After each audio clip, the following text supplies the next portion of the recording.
So mag-check tayo ng transformer mga idol.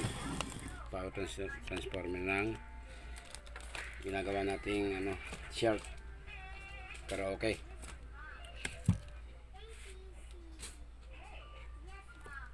So itong white wire niya ay primary winding. So 220 to 240 volts.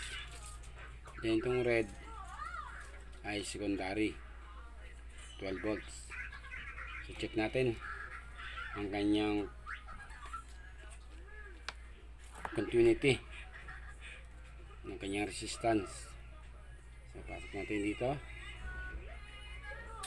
So secondary inuna natin.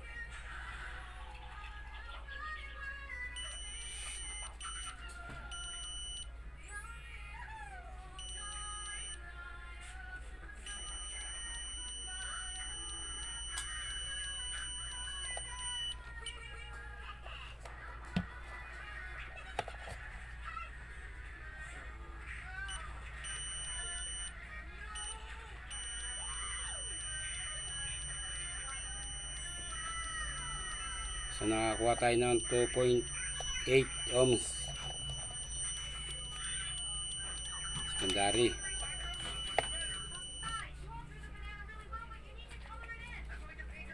So normal na mababa ang reading ng secondary kasi ilang winding lang yan.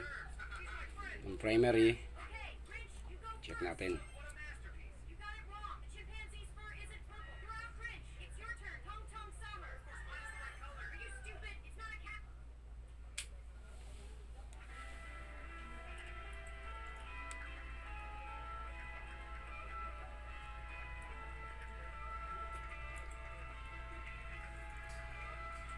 So, mga kaidol, walang reading.